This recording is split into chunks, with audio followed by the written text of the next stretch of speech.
So, as Rambling Entertained said earlier in his very generous $10 super chat, funny how the same publishers who release some of the most broken and mid games in the industry are hoping that GTA 6 will release at $100 so that they can, so they think they can then increase their prices to match. I agree. That is what they're hoping for. And this is something that's been talked about sort of, in the last few days. It's come up because Epilion analyst Matthew Ball broke down the game industry struggle to maintain inflation-adjusted prices. And basically, this is something that a lot of analysts have described, to be very, very clear. But the basic argument is that when adjusted for inflation, video games are cheaper now than they have been at many other periods in the history of gaming. So as you can see here, recall that as package prices have never been lower in real terms than they are today, even though budgets are at all-time highs and player growth has stalled. So these are basically prices adjusted for inflation. So standard release prices, as you can see with the bar graph, and then the line is the real price when adjusted for inflation for today, so you can see what it would have felt like back then. So back in 1975, whatever this, I think probably 1978 maybe, you can see the price for a game would have felt like in modern dollars, like $190. And then it dropped pretty quickly with the video craze or gaming craze of the 1980s. And, with inflationary pressures through the 70s and everything that hit there, catching up in the 80s when things stabilized. But through the 80s, the effective price in modern dollars for what it would feel like to buy a game back in the 80s at full price would have felt like $120. That's what it felt like for one of those copies of a game in the 1980s. Through the 90s, it dropped. The price remained steady, but you can see inflation made the effective price or the real price feel lower. So by 2005-ish, before the price hike up to $60, it felt like an $80 spend. And then when the price hike hit, it felt like you were spending about $100 on each copy of a game. And then over the years, it has trailed down. And there was another price hike, of course, to $70 with the PS5 generation, spearheaded, bear in mind, by Take-Two Interactive, the guys, same parent company of Rockstar. So that's important to note. The people who previously raised prices and standardized that for the industry, they were the first ones to do it, I believe, with an NBA game. I think it was NBA 2K20, maybe 21, maybe. I don't know. I don't remember exactly, but they were the ones that started that. And then they raised the price. You can see the effective spend was a little bit higher when adjusted for modern inflation.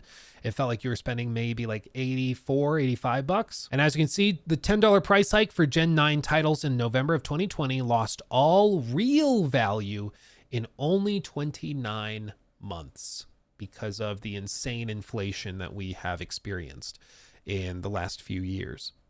So this is what the analyst is saying, okay? And I know it's really easy to just immediately scoff, roll your eyes, and dismiss what the analyst is saying because he's basically arguing from a business perspective that they should raise prices.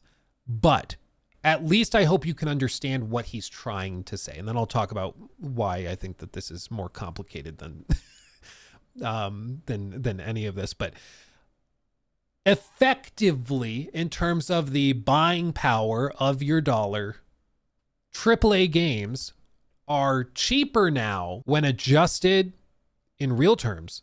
It's cheaper now than it has been at any point in history, according to the research of this analyst, which is pretty, you can do the inflation calculator check and do it yourself. It's pretty straightforward. So what do we take from this? Well, the take from the analyst is because of this, because AAA games are cheaper than ever, you could just leave it be. But the complicating factor with this is that development costs on these games are higher than at any point in gaming history. To put it in perspective, and I'm not joking with this, The Witcher 3 cost roughly $80 million to produce. Okay. That's, if you Google it, look at some articles, that's what the number is that they throw around.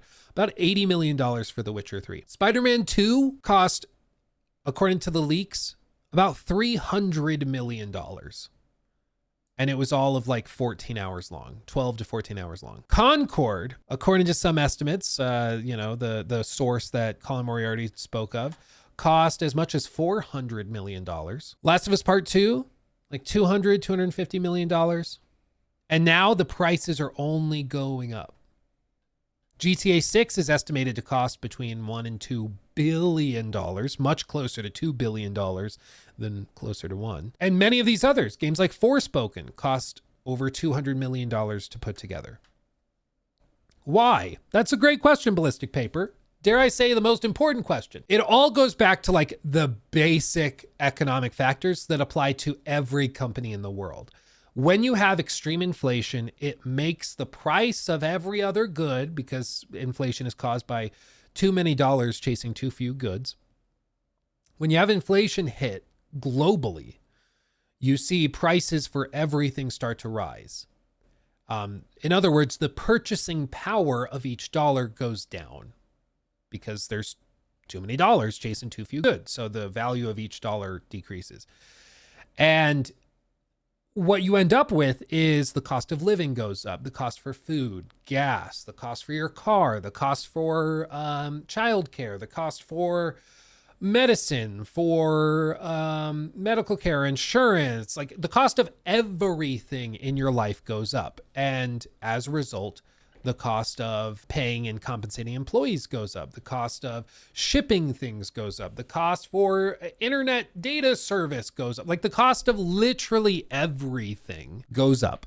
And if you think of it as like an Excel spreadsheet, if you got the column of all of the inputs to produce a video game, and that's all the employees, that's all the cost of paying for the office space, that's all the cost of server infrastructure management, it's the cost of paying for the software engineers to run your engine, or paying Epic to work on this engine, or paying them the royalties or whatever.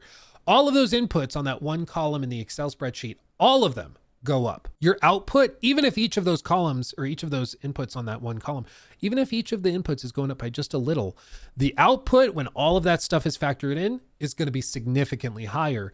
And that's kind of what you end up with these ballooning development costs, where in 2015, you could take a chance on a new IP on a AAA scale, and it would be about a $50 million investment. I mean, it was not that crazy. And bear in mind, at that time, people were paying $60 per copy. $50 million, $60 a copy. It's pretty easy to figure out how many you need to break even. In 2025, you're paying $70 per unit, but the budget is $300 million, $200 million, $250 million, $400 million. And real quick, you can start to understand how the number of units you need to sell needs to be way higher in order to just break even, much less turn a profit. And that's why you see the push for digital only copies, because that saves them just a little bit on the physical copies and shipping the physical copies and what they have to pay to the retail distributors and Best Buy, Walmart, Target, whatever. And so they push the digital copies because they have slightly larger margin.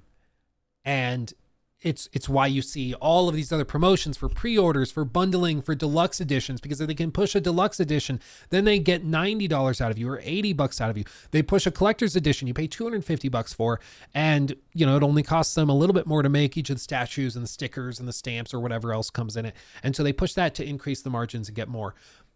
And it's just a reality of the industry that in the modern day, you need to sell way more copies of your games to break even than you did for the same type of game, the same scale of game on the AAA scale 10 years ago. The problem is the industry hasn't really grown that much. Like, that can work if there are 50% more gamers buying games today. That checks out, right? Like, there's way more gamers, so you can sell more copies. That hasn't really translated, though. In fact, in the last couple of years, the industry has kind of stagnated, which is part of what's led to all the layoffs and stuff over the last couple of years, because these companies were hiring and were greenlighting projects assuming that there were going to be 20% more customers in 5 years. And there's not going to be 20% more customers in 5 years. It's pretty clear that that's not going to happen. And once that growth starts to slow, then all of the trajectories and goals and all the budgeting, everything starts to shift and change. In the simplest way, if you're expecting, the the financial performance of the industry to keep going up, or if, even exponentially, whatever, even if you expect it to kind of trail off a little bit. And so at this time period right here, we'll say that this is 2020, you have to greenlight projects that are going to take 4 years to make. So they're greenlighting projects that are going to be really, really expensive. And they're like, hey, we're going to have enough players that we can shoot for something like right here. And so we should be profitable. We should make that. And then in 2021, you greenlight a project that's going to release over here. And so you greenlight a bigger project, a bigger budget. That can all start to work. But what happens if this chart, if this estimated growth is wrong? If this starts to go slower than you expected, your budgets are way too high. And all of a sudden you have to do disproportionately higher volume. You have to have higher margins. You have to sell bigger, packages, larger price tag ones, deluxe editions, collector's editions, gold editions, all that, just to break even once that growth starts to slow. So you start to end up in some serious trouble. And that's where the AAA gaming space is right now, is that all of those dev costs ballooned like crazy, largely because of inflation. I know some people say it's corporate greed or it's the executives' greed or whatever. Most executives are compensated with stock options, and stock options are not like they're issued from the company typically. Like it's not like paying somebody out of your checking account. Okay. Like, yes, they often have salaries, but the salaries account for a percentage point of their total compensation because most of their money comes from stock packages and awards and stuff. So it's like the dev costs and the budgets of these games isn't really affected by whether the company issued stock. You could say, technically indirectly because it's factored into the cost of the company and the performance of the company. Sure. But it's not a direct thing. Like the budget for Spider-Man 2 being $300 million, the compensation of the executives was not factored into that budget. That's not where they get that number. That number is a separate number over there, right? So I think we can all understand what the analyst is saying. The industry has not increased its prices in proportion to where we are with inflationary pressures and everything like that. If they were, and if we compare it back to the era of like 2015 when these types of big projects were being greenlit, the modern purchasing power was about $80 for those games. And so if they raised the price to 80, you could see that work. Or if you raised it up to 100, which would become the standard for this analyst for the industry, then that would be back in like the late 90s era of purchasing power and cost, or the 2005 era when the price jumped to 60. And they honestly, like, the industry would adjust eventually. I don't think the industry would implode because a lot of people spend a lot more than $100 on the games that they're buying. They'll buy Call of Duty for 70 and then they'll spend hundreds on skins and stuff. Just because you and I think that that's ridiculous does not mean that the average consumer would not adjust to it pretty quickly. And here's the thing, like, all of this is building up into what Ball claims many other decision makers are hoping is that Take-Two will price GTA 6 between $80 and $100 to break the price barrier so other publishers can justify following suit because GTA 6 will be big enough that they can get away with it. And I think that this is unlikely. But what I think they're going to do, and to be clear, like, the more I've thought about this, the more I've started to feel like the likelihood of them pricing it at 80 is actually higher than you might expect.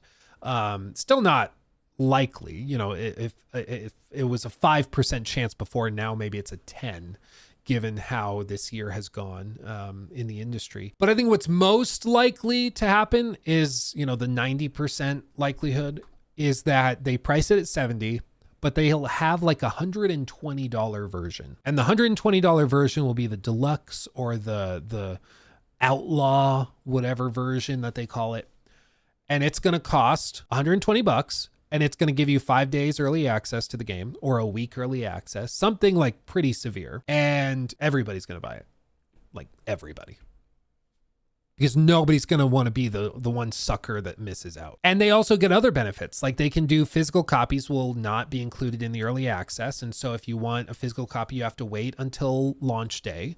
So then they get all of those people that were going to get the physical copy, they buy the digital copy because they want to play it early, and then they're going to introduce GTA Online, and that's going to be, they're going to no doubt launch a day one, like $15 a month membership for extra shark cards or whatever. Like, it's going to start to spill pretty quickly, and they're going to be aggressive in pricing. And without a doubt, like, they're going to get away with whatever they do. And it is kind of like a frustrating thing if you're somebody that is budgetarily constrained, or if you're in a situation where you don't have $150 to spend on something like this. I can understand how it's very frustrating, and it's crazy to hear that so many people will be so willing to do it. But I really do think if they price GTA 6 early access version $120, I think millions of people will pay for that. Every streamer on the planet is going to be playing it. Every YouTuber will be making videos about it. Kids are going to call out from school. People are going to call out from work. I've had a prediction from like a year, 2 years at this point, that I think you will actually be able to see data in internet service providers, in freaking electrical companies. Like, you'll see the impact of GTA 6's launch within all those companies. You'll see the grid strained as everybody boots up their gaming computers and stuff. And if you don't think that, I think you don't understand how freaking massive GTA 6 is going to be. Like, there is a reason why they expect this one game to have a significant impact on not just Sony's financial year, but also Xbox's financial year, because of all the consoles that they're going to force people to go buy because it's not going to launch on PC day one. Like, it's going to have a monstrous effect. It's going to be huge. It's going to be huge. All of this to say, I can understand why people are jumping down this guy's throat. I still think it's very, very unlikely that they do this, that they jump to $100 per unit. But if they did, or if they went to $80 a unit, and then its early access is $120, people would freak out. There would be YouTube videos, there'd be TikToks and shorts and stuff. For all I know, the TikTokers would love it, because they want to get invited to early access stuff, so they'd probably suck up to them. But like, I'm sure people will freak out if they did it. It's still probably like a 10% likelihood if they did it. But all those same people freaking out about it would still pay it, because everybody would go, yeah, I'm not happy about it, but it's only $10 more. And it's GTA 6. Everybody's going to do it. And then like if they go to 100, people would be like, that's outrageous. I mean, it is like a $2 billion game. And I really want to play it. So, and then Red Dead was pretty good too. And people will buy it. People will. They'll save up a little bit more. They won't go out to McDonald's that night or whatever, and they'll buy it. And the thing is, I think Take-Two knows that. And they know if any game could get away with it, it's GTA 6. And the second they do it, the second that they do it, you'll see many other publishers following suit. It'll take a little bit of time. You know, there was, just like with the $70 price hike, there were a number of companies that held out and didn't want to do that. And there will still be companies that price at the old price point of $70 to come off as pro consumer or whatever else. You know, I think Baldur's Gate 3 was priced at $60 at launch because they felt like that was fair. And so you'll see, you know, some companies that are being like, we're only going to launch at 70 because we're looking out for you, even though they just shifted everything forward. But that's just how this works. You know, that's how the industry works. So we'll see where they land. Like I said, I think it's maybe a 10% likelihood that it happens. And if it does happen, I think I won't be that surprised if they hike the price, but time will tell. We should find out relatively soon once they launch pre-orders and stuff, but time will tell.